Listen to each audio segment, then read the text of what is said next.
What was the bigger issue in the Lakers' talks with Lue?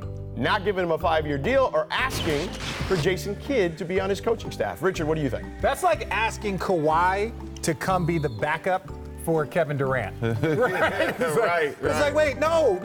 They're both head coaches. They both are making money, and they both want the job. Why would you get your successor to be your assistant coach? You always, and again, just inadvertently, I'm not saying Jason Kidd would, but you know the potential for backstabbing that would go on there at that franchise? Well, and let's face it, Ty Lue's been in that situation. He replaced David Blatt. He interviewed for the Cleveland job, and then Blatt gets let go, and then Ty was elevated. There was always kind of that feeling that Ty could be the guy. He ain't gonna hire somebody. You can't have two dominant personalities like that working, a head coach and assistant coach. That was the best way of saying, okay, T. Lue, we know how the situation is. We know how to push you away. We know how to not make this negotiation work. We gonna want J. Kidd to be your assistant coach. It's over. And of course, and the money, man. Get your money right. You know what I'm saying? Paying him less than Luke. Yeah. Frank Vogel is meeting with the Lakers brass today to discuss their current vacancy. Our Dave McMenamin is reporting that. Frank Vogel, confirming an LA Times report. Stephen, who should be their top target right now? Who? Mike Jones. Mike Jones? Who? Man, it sure shouldn't be Vogel.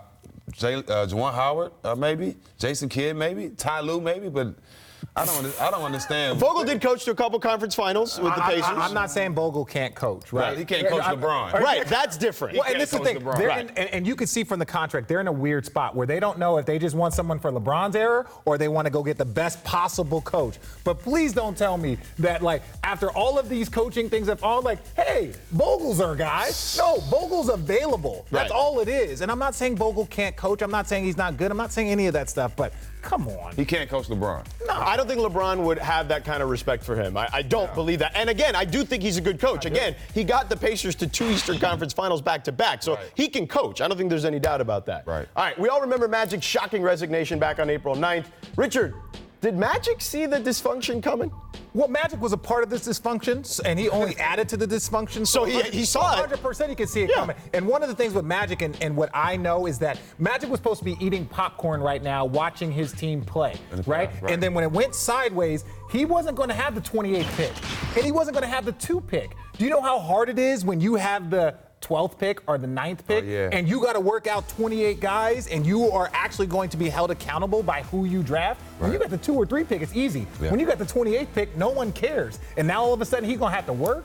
Come on now. That's a tough situation to be in. Magic been around the organization for a long time, so I'm pretty sure he's seen all this about to happen. Well, and let's not forget, that night on the resignation, he talked about backstabbing and stuff happening in whispers and corners and things of that nature. He talked about backstabbing, and then the Lakers wanted T. Lue to hire Jason Kidd. Yeah, it makes no sense. It makes no sense. But by the way, the backstabbing, we all assumed it was just Pelinka. Maybe it was also the Rambis family, too, because they seem to have a lot of power in this situation now. You never know what's going on right now. It's a crazy situation over there, but I know one thing. LeBron has to get control of it because it's all going to fall back. But he's always been somewhat reluctant about that stuff, hasn't he? He's trying to fall back. He falls back more than people actually really believe. All right, let's get to the next question. Richard, speaking of LeBron, how should he feel right now, and what, if anything, can he do? He should feel disgusted. He should feel disgusted. And look, people can say whatever they want about Cleveland. Oh, he should have never left Cleveland. They let go of David Griffin. They let go of Griff after Griff had all of that amazing run. Then 6 games into the year this year, they fired T. Lue, who just won a championship and went to 2 finals with them. So let's not make it seem like Cleveland was this beacon of consistency. Yeah, not at all. Like, it was like all of a sudden he left. So I just think right now, Bron is in a very, very tough spot because he knows he's out there trying to convince other guys to come play for the Lakers. Meanwhile, the Lakers can't even get their stuff together. Yeah, it looks like everybody's panicking.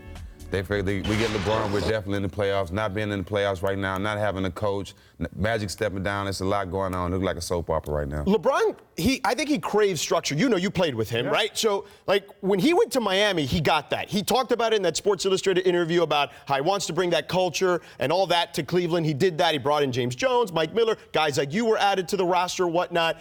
This place now, I mean, for as dysfunctional at times as the situation was with Dan Gilbert, it was nowhere near what it is right now, Richard. No, well, look, and when you're an owner of a team, you're going to do it for 30 years. Look, Buss was one of the great owners in all of professional sports. Dr. Buss. Dr. Buss. He was up there with, Steinbrenner. Like, he was a great, great owner.